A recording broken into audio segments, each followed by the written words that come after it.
If you googled celebrity chef Guy Fieri's name in 2009, the recommended searches prove that people were trying to find anything to confirm their suspicion that he is actually as horrible as his image indicates. His spiky blonde hair, tacky fashion sense, and corny catchphrases made culinary fans and professionals around the world despise him. And as his opposition scoured the internet to indulge in anti-Guy content, many of them arrived at a gossip blog called Food Network Humor, which was owned and operated by Guy's #1 hater, Jillian Madison. Madison could be credited with amplifying the Guy Fieri hate to scorching hot levels. She once said, "Fieri is an obnoxious bearded troll of a man, and the sound of him moaning while he's shoving unidentifiable haunches of meat into his mouth makes me die inside." People on her blog were actively preying on Guy's downfall. I can hardly wait till he gets caught in a scandal with some troll op he met while filming Triple D. You know it's only a matter of time. But this was not a small movement. Thousands of tweets were posted every day criticizing the celebrity chef. I challenge you to name a person worse than Guy Fieri. Guy Fieri is proof that Ed Hardy has started manufacturing actual human beings. I wish I could scalp Guy Fieri with his own cooking knives. What could Guy have possibly done to make these people so angry? The resounding hate reached a tipping point around 2011 when the entire industry joined forces to take down the Fieri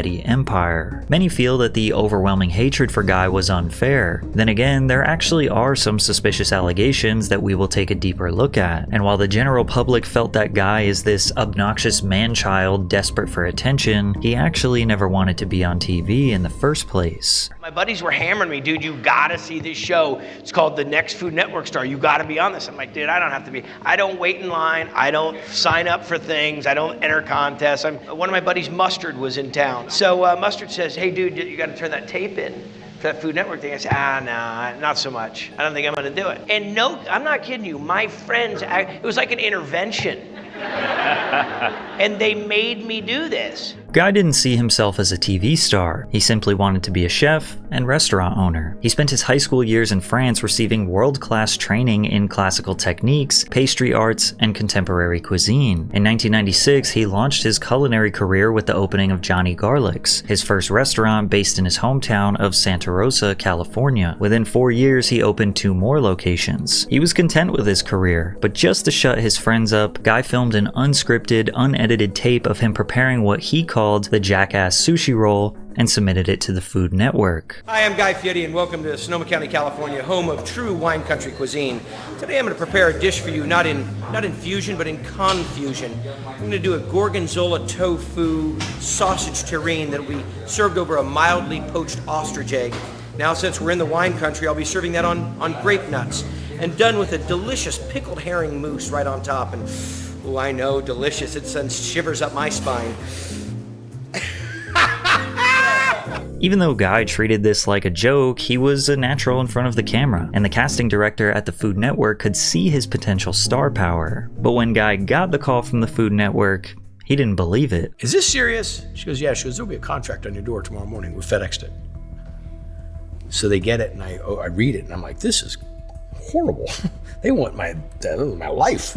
So I sent it to an attorney buddy of mine. He looked at it and he goes, "Yeah, you're signing your life away on this one." Despite knowing that this was a horrible deal, Guy signed the aggressive contract. Maybe he thought he wouldn't win the competition show. Maybe he was just trying to make a little extra money. He didn't realize it at the time, but he essentially just sold his soul to a network that was going to own him for the next 2 decades. The big game is almost here, and sadly, I'm a New York Giants fan, so there's no way I'm rooting for the Eagles. I think Patrick Mahomes and the Chiefs take the W for the first three-peat in NFL history. Underdog is the place to play if you're a fan looking to cash in on all your favorite athletes' performances. Underdog is available in over 30 states including Missouri, California, and Texas. Just call your shot by picking higher or lower on 2 or more players' stats for a shot to win real money. Here's my picks for the big game. If you haven't played on Underdog yet, you gotta get there and claim your free pick. It's a free W for your entry just waiting for you. Start playing today. Underdog is celebrating the big game by giving everyone a no-sweat entry, which means you either cash in or get your entry fee back in bonus credit. Head to the lobby to claim yours or sign up for Underdog today to get up to $1,000 in bonus credit when you make your first deposit. Use promo code PatrickCC and get up to $1,000 in bonus cash when you make your first deposit. So download the app today and turn every moment into a W with Underdog. Fieri debuted on the second season of Food Network Star in 2006 and won the competition, which subsequently led to the launch of his very own TV show, Guy's Big Bite. Fieri was paid just $6,000 for 6 episodes of the first season. Each episode featured the chef preparing creative, flavorful dishes, often inspired by his love for comfort food, grilling, and global cuisines. Ratings were high and executives loved the show, so they immediately took advantage of their contractual agreements with Guy. If you get 6,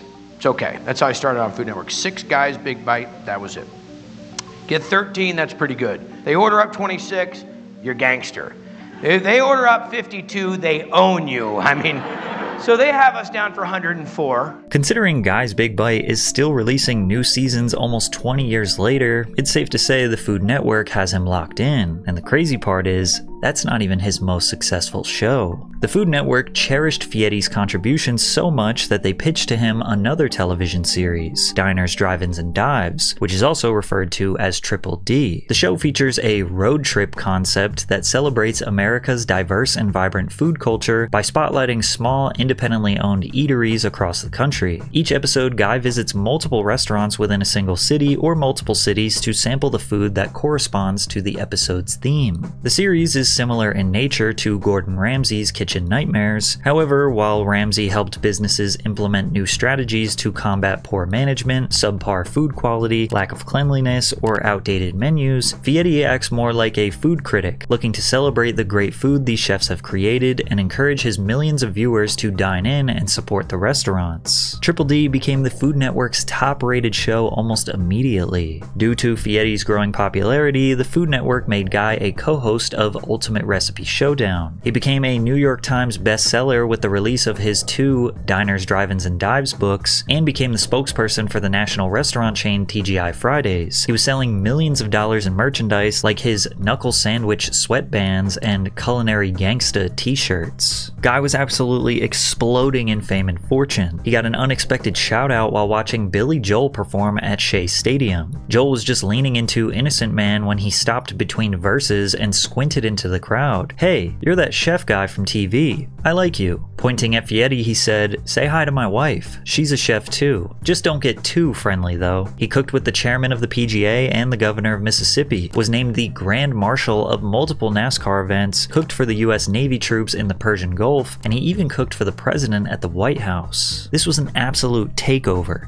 Guy Fieri was everywhere, and culinary fans were sick and tired of him being shoved in their faces. The Food Network typically featured a diverse range of chefs with varying culinary expertise, and in 2 short years, it became dominated by Guy's shows that pretty much unanimously showcased standard American cuisine. This led to an anti-Guy Fieri movement that was about to spiral out of control. One of the biggest critiques Guy has gotten since his rise to fame is his loud persona and over-the-top aesthetic. His spiky bleached hair and bowling shirt combo makes him look like the lead singer of a Smash Mouth cover band. However, Guy suggests that he doesn't get to decide what he wears on screen. We got the pilot deal for Triple D. They said bring a collared shirt. So I had a Dickies work shirt. It was blue with a gray panel in the front of it. Whoever started doing the wardrobe started bringing those kind of shirts around. And that's what they started putting on me. Either he is straight up lying or heavily dedicated to this public image, because Guy has most definitely leaned into his Monster Energy drinking divorced father who doesn't pay child support and loves Nickelback aesthetic. His #1 hater, Jillian Madison, seems to think that it's a tacky facade. It's hard to pick one thing. It's pretty much the whole package. The whole bad boy persona is phony. His flip-flops with a skull on them, the sunglasses on the back of his head, his 45-year-old punks that hang around with him. But make no mistake, there is an entire market of middle America men who never watched a cooking show in their life that could now identify with Guy. Susie Fogelson, the head of marketing for the Food Network, explained his appeal. "He really resonates with men," Fogelson said, adding that Fieri's primetime shows attract more male viewers than any others on the network. Fieri's aesthetic and palette mullet was nearly a one-to-one recreation of an average middle-aged man you would see at a swanky diner on the outskirts of Dayton, Ohio. But to tie the package together, he also spoke like one. His haters could not stand his corny catchphrases. Now we're gonna do ham. Each piece we do this to? Every piece, hand trimmed.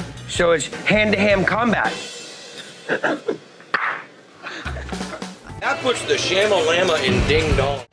He's got whiz bang wow in there. I think I could put this on a flip flop. It would taste good. Cruising down Boring Avenue, hooked a right onto Delicious Boulevard. Most iconic Fieriism is Flavortown. In the early seasons of Triple D, Guy said the phrase maybe 5 or 6 times. Somebody makes some big dish and I say, oh, it's like a steering wheel on the bus to Flavortown. The meme took on a life of its own. It was the perfect catchphrase to represent Guy's silly speech. But Fieri yapped so much that he didn't even realize it became such a huge meme. It's like Flavortown. People come up and bring these, like, Flavortown, man. I'm the mayor of Flavortown. I'm like, okay.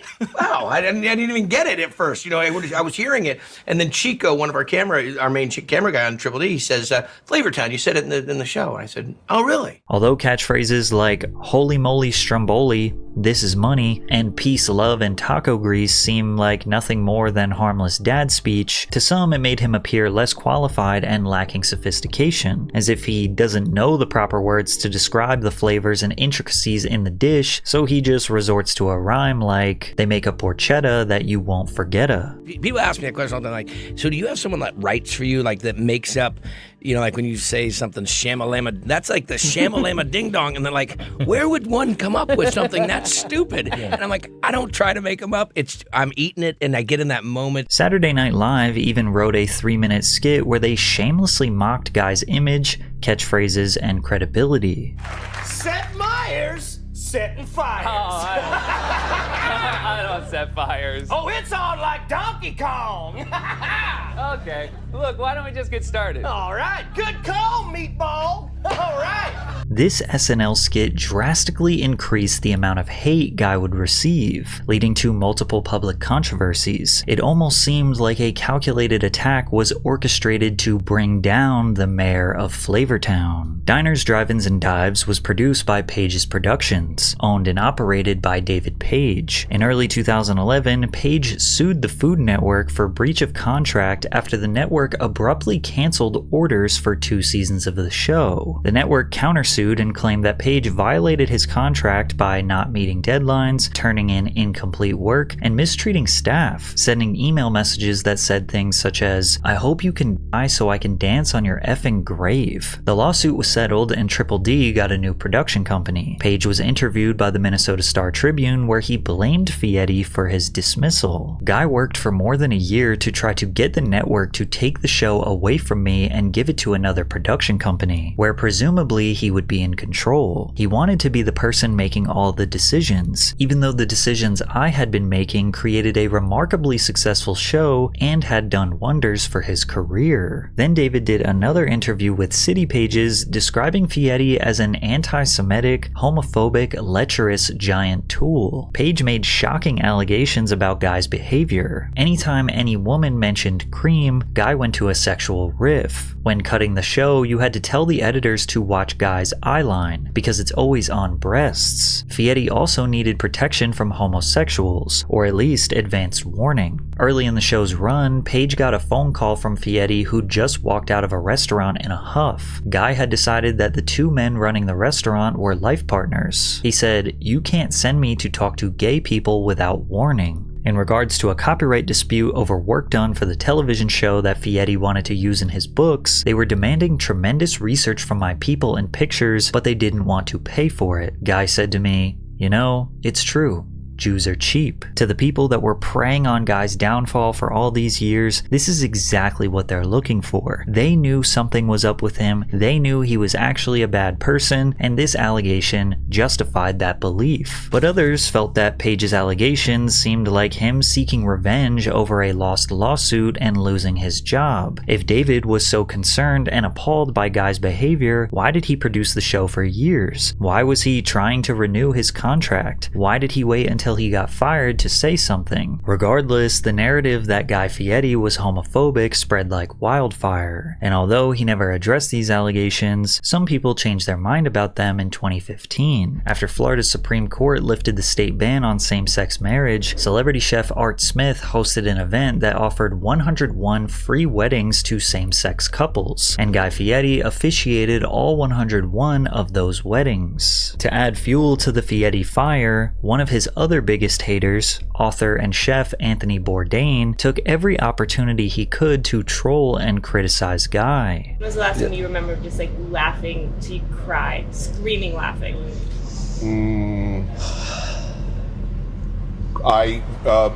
Guy Fieri's tweet that he was on his way to a Nickelback concert. That was like the funniest fucking thing. Of course. To some chefs and critics, Guy seemed to be making a spectacle out of a beautiful, age-old craft. Bourdain was just bold enough to say how he actually felt. I look at Guy Fieri and I just think, Jesus, I'm glad that's not me. You work that hard and there's not a single show of yours that you'd want to sit down and say, hey, I made that last week. Look at that camera work. It's really good, huh? I'm proud of what I do. Then Fieri's $200,000 Lamborghini Gallardo was stolen from the dealership while undergoing maintenance, to which, of course, Bourdain had to poke fun at him on Twitter and act like it was he who stole the Lamborghini. Bourdain was also very quick to criticize Guy's gigantic 500-seat restaurant in the heart of Times Square, Guy's American Kitchen and Bar. He described it as a terror dome. I'm fascinated by the Guy Fieri Terror Dome they just opened up. 600 seats, something like that, and a gift shop. And all of these poor diners, drives, and whatever, douchebags waddle in there, you know. First of all, he single-handedly turned the neighborhood into the Ed Hardy district, which I'm a little pissed off about, right? But all of these poor bastards, they see him eating cheap food on TV. They go in there, it's like, what, $18 for a hamburger? You know, the French fries are like 12. However, this critique from Anthony was extremely mild compared to the absolute mauling Guy would receive from esteemed food critic Pete Wells, who wrote a scathing review that would significantly hurt Guy's reputation. Published by the New York Times, this article was written from the perspective of a baffled customer questioning how any restaurant, let alone one of a world-famous chef, would serve such horrible food. Pete asks questions directly to Guy in a sarcastic tone. Hey, did you try that blue drink? The one that glows like nuclear waste? The watermelon margarita? Any idea why it tastes like some combination of radiator fluid and formaldehyde? How did Louisiana's blackened Cajun spice treatment turn into the ghostly nubs of unblackened, unspiced white meat in your Cajun chicken Alfredo? Somewhere within the yawning 3-level interior of Guy's American Kitchen and Bar, is there a long refrigerated tunnel that servers have to pass through to make sure that the French fries, already limp and oil-sogged, are also served cold? And when we hear the words donkey sauce, which part of the donkey are we supposed to think about? Pete mentioned 15 different items on the menu and described nearly all of them as inedible. Now, it's easy for me to understate just how vicious this review was. Larry Olmsted of Forbes called Wells's assessment of Fieri's restaurant the most scathing review in the history of the New York Times, and likely the most widely read restaurant review ever. The review became national news. Guy flew to New York to respond to the article on NBC's morning show. Do we strive to be the best? Yes. What he saw, I mean, to me, it's impossible to come in and have a dining experience and have every single thing wrong, unless you come in with a different agenda and you want to sensationalize something and you want to blow it out of the water. It's a great way to make a name for yourself. Go after a celebrity chef that's not a New Yorker, that's doing a big concept in his second month. Great way to hit it. Now, Fieri saying that Pete was trying to make a name for himself is foolish, because Wells is considered one of the most credible food reviewers according to world-class chefs. However, Guy does make a solid point about having an agenda. The Guy Fieri hate was at an all-time high in 2011 and 2012, making it the perfect time to slam dunk on him with this harsh review. Then again, it's not surprising to think that a 3-story, 500-seat restaurant restaurant in Times Square serves subpar food, to which Andrew Zimmern, chef and TV personality, makes a really good point about Guy receiving deserved criticism. So when he does a 500-seat restaurant in Times Square, New York City, the most important food city in the world, you are saying, look at me, look at me, look at me. Not only is Wells obligated to review it, he owes us that. Because so many millions of people out there are going to say, hey, when I'm in New York, I should go there. Shortly after this review was published, footage of Guy fist fighting his hairdresser was leaked to the public. It seemed like his all-out downward spiral was in full effect. Then in January 2016, a restaurant inspection uncovered a variety of flies throughout the restaurant in Times Square. The report said, filth flies include houseflies, little house flies, blowflies, bottle flies, and flesh flies. Food and sewage associated flies include fruit flies, drain flies, and phorid flies. That's 8 different types of flies living in the restaurant, which is usually a sign of filthy and unsanitary conditions. The restaurant closed on December 31st, 2017. There are still several Guy Fieri's American Kitchen and Bars open in the US and even more internationally. However, most of them are drowning in poor reviews. Fieri also decided to shut down his Johnny Garlic's restaurant chain after opening 7 locations and being in business for 19 years. Bourdain took his opportunity to jab at Guy whenever he could. In an interview with Atlanta Magazine, he said, "So I sort of feel in a heartfelt way for Guy.